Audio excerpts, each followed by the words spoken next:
Finally जो one piece की and war है या फिर तुम एल्बाफ की वॉर कह रहे हो वो स्टार्ट होने वाली है। लास्ट वाला एपिसोड में हमने देखा था कि जिनबे फॉरेस्ट की आग तो बुझा देता है, लेकिन तभी कोलोन के सामने बेसिकली जो गाबान का बेटा है अपनी गुंको आ जाती है। एंड ये वाला चैप्टर वहीं से स्टार्ट होता है जहां पे उसॉप, नामी, जिम्बे एंड ब्रूक सरप्राइज हो जाते हैं कि ये कौन है। तभी उनको पता चलता है कि यही वो इंट्रूडर है ह्यूमन रेस की जो ये सारे कांड कर रहे हैं। तभी ह्यूमन रेस सुन के गुंको गुस्सा हो जाती है। उसको इंट्रूडर से कोई प्रॉब्लम नहीं थी, वो कहते हैं तुम मुझे ह्यूमन रेस की कह रही है, भाई हम तो गॉड्स है। तभी वो लोग कहते हैं कि ये तो बिल्कुल एनएल की तरह बात कर रही है, लगता है ये सिलेस्टियल ड्रैगन है। अपने कोलोन भाई कहते हैं कि ये सारी बातों को छोड़ो, मेरे दोस्तों को तू वापस दे, तू इनको हिप्नोटाइज करके कहां ले जा रही है। अपनी गुंको भी कहते हैं कि मुझे हिप्नोटाइज करके उनको ले जाने का कोई भी शौक नहीं है, लेकिन उनकी साइज इतनी ज्यादा है कि भाई हम उनको किडनैप नहीं कर सकते। एंड वो कहते हैं हम इनको ले जा रहे हैं होली लैंड ऑफ मारी जो में। यहाँ पे जिम्बे वगैरह कहते हैं कि तू सिलेस्टियल ड्रैगन की तरह लग तो रही है, लेकिन हमने जो पहले वाले सिलेस्टियल ड्रैगन देखे हैं उनकी तरह नहीं है। तो अपने ब्रूक भाई जिनके पास सबसे ज्यादा एक्सपीरियंस है वो कहते हैं कि लगता है ये सिलेस्टियल ड्रैगन तो जरूर है, लेकिन इसका रैंक दूसरे सिलेस्टियल ड्रैगन से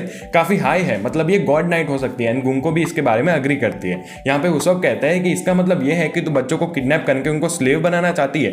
तभी अपनी गुंको भाई अपना अटैक करना स्टार्ट कर देती है एंड उसॉप के ऊपर अटैक करती है। तभी अपनी नामी उधर आ जाती है, कहते हैं उसॉप भाई टेंशन नहीं, वो अपने ज्यूस को बाहर निकालती है, उसको अटैक करने के लिए कहती है। एंड उस टाइम पे अपनी गुंको कुछ बोल भी रही होती है कि एक टाइम पे ऐसा होने वाला था कि वर्ल्ड अचानक से डिसअपियर हो जाता, खत्म हो जाता है एंड किसी को भनक भी नहीं लगती। दूसरी साइड से अटैक तो जरूर चल रहा होता है, ज्यूस भाई अपने अटैक कर पाए उसके पहले गुंको का जो एरो होता है वो ज्यूस को लग जाता है एंड ऑब्वियसली ज्यूस का अटैक निगलेक्ट हो जाता है। एंड दूसरी तरफ से बेचारी नामी को भागना पड़ता है क्योंकि गुंको को अटैक उसकी तरफ जा रहा था एंड वो अटैक हिट भी करता है, लेकिन नामी बच जाती है। अपने ब्रूक भाई को बेचारे को ये अटैक सहनना पड़ता है। उनको अपनी बात को कंटिन्यू करती है कि वर्ल्ड ऐसे ही खत्म होने वाला था, लेकिन एक दिन कुछ ह्यूमंस होते हैं उनको पता चल जाता है इन सीक्रेट्स के बारे में एंड वो सारे वर्ल्ड को अपने ये वाले सीक्रेट्स को कह देते हैं। अगर तुम्हें अभी भी समझ में नहीं आ रहा किसकी बात हो रही है, तो जो एगेट आइलैंड के दौरान वेगाबॉन्ड ने सबको रिवील किया था कि वर्ल्ड का सीक्रेट क्या हो सकता है, कैसे सी लेवल राइज कर रहे हैं, एक दिन पूरा वर्ल्ड ही समुद्र में ड्राउन कर जाएगा। इसकी वजह से ही जो मारी जो है वो इतना ऊपर बना के रखा है ताकि ये लोग सेफ रह पाए, इसकी सारी बात हो रही होती है। दूसरी तरफ अपने उसॉप भाई भी अटैक करने लगते हैं कि भाई हम नहीं डरते सिलेस्टियल ड्रैगन से एंड वो गुंको को मारती है। गुंको का जो अपर बॉडी होता है वही पूरा खत्म हो जाता है एंड वो कहते हैं कि सॉरी भाई मुझे लगा नहीं था तू इसका अटैक को टैंक करेगी, लेकिन ऑब्वियसली गुंको भाई रीजनरेट करना स्टार्ट कर रही होती है। उधर गुंको अपनी बात को फिर से कंटिन्यू करती है कि अभी हम इस मोड पे आ गए हैं जहां पे हम वापस नहीं जा सकते, there is no stopping back and हमें आगे ही बढ़ता रहना पड़ेगा। एंड वो अपना अटैक फिर से कंटिन्यू करती है, बेसिकली उसॉप को मारने ही जा रही होती है। तभी अपने जिन्बे एंड ब्रूक कहते हैं कि उसॉप भाई तू टेंशन मत ले, हम इसको हरा देते हैं। गुंको फिर से अपनी बात कंटिन्यू करती है। यस, यहाँ पे गुंको बहुत बार अपनी बात कंटिन्यू करती है बीच बीच में से।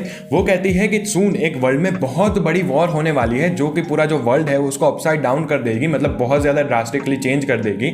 एंड उस टाइम पे जिसकी साइड जायंट्स होंगे उसका पलड़ा बहुत ज्यादा भारी होगा। इसकी वजह से नामी कहती है कि भाई तुझे लगता है एक्चुअली में बहुत बड़ी वॉर होने वाली है, हम नहीं मानते हैं। जिन्बे कहता है कि इसलिए तुम लोग एल्बाफ को अपने कंट्रोल में रहना चाहते हो ताकि तुम उनके जो बच्चे हैं उनको हॉस्टेज ले सको एंड उनको अपनी साइड कर सको। तभी गुंको कहते हैं भाई हमको कुछ नहीं पड़ा कि ये हॉस्टेज हो कि नहीं, इन बच्चों की जो लाइफ है वो बहुत ज्यादा मीनिंगलेस है। तभी गुंको क्रॉन को पकड़ लेती है अपनी एरो की मदद से एंड ऑब्वियसली जिन्बे ब्रूक उसको मदद करने की कोशिश करते हैं। लेकिन तुम इतना समझ लो कि जो भी उधर स्ट्रॉ हेड्स होते हैं, उसॉप, नामी, वो सारे लोगों को गुंको उधर हरा देती है। तुम यहाँ पे पैनल पे देख सकते होंगे आसानी से। तभी सीन शिफ्ट होता है, हमें दूसरे दो होली नाइट्स देखने को मिलते हैं, बेसिकली सेंट समर्स एंड सेंट किरिगम्स। एंड वो बात कर रहे हैं, लगता है एल्बाफ में एक्चुअली में कम्युनिकेशन नेटवर्क है।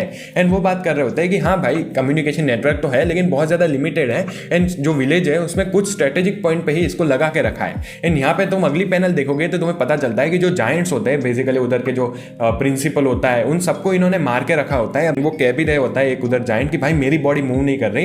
एंड अपना जो वो नींद वाला होली नाइट्स होता है वो कहता है कि मैंने तेरी बॉडी को स्लीप मोड पे रखा है। एंड यहाँ पे वो बात कर रहे होते हैं कि यहाँ पे जो डेंडेन मोशी नाइट, ये जो स्नेल है जो बहुत बड़ा स्नेल होता है जो एल्बाफ में यूज होता है, उसको तू यूज कर ताकि तेरी जो आवाज है वो एल्बाफ में सब लोग सुन पाए। बेसिकली यहाँ पे वो लोग कुछ अनाउंसमेंट करने वाले होंगे। सो अपना सेंट समर्स कहता है कि हाँ हाँ किरिंगम मैं अनाउंसमेंट करता हूँ, लेकिन 2 सेकंड रुक जा, मैं अपनी फाइट खत्म कर देता हूँ। वो किससे लड़ रहा होता है, अपना जो सोल होता है उधर है, अपनी जो रॉबिन एंड चोपर होता है वो उसके बाल में छुपे हुए होते हैं। अपना सॉल भाई वही कह रहा होता है कि अभी बाहर मत निकलना। बेसिकली उनको पता था कि वो उसको हरा नहीं पाएंगे इसके लिए। वो कहता है कि मुझे इस लड़ाई को लड़ने दे, तुम बाद में जाके ये जो बच्चे होने वाले हैं ना, मतलब बच्चे होने नहीं वाले, जो ये एल्बाफ के बच्चे हैं उनको बचाने में फोकस करना है। यहाँ पे मुझे लग रहा है कि भाई एक टाइम पे तो सॉल मर चुका था, यहाँ पे फिर से वो बेचारे मरने की हालत में। वो यही कहता है अपना सेंट समर्स कि भाई तू तो ओहारा इंसिडेंट के दौरान ही मरना चाहिए था, लेकिन अभी भी तू जिंदा है, लगता है मुझे तेरा काम अभी तमाम करना पड़ेगा।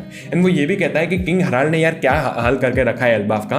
पहले क्या पॉपुलैरिटी हुई करती थी अपने एल्बाफ की, आपको पता है जायंट पायरेट्स करके थे, तो भाई क्या ही लड़ते थे वो, उनकी स्ट्रेंथ पूरे वर्ल्ड में रिनाउंड डाउन थी एंड अब देखो ये स्कूल एंड लाइब्रेरी बना रहे हैं। मतलब तुम्हें क्या कर दिया भाई किंग हेराल्ड भाई। एंड यहीं पे ये वाला चैप्टर खत्म हो जाता है। एंड भाई मुझे बहुत ज्यादा हंसी आई एक सीन को देख के।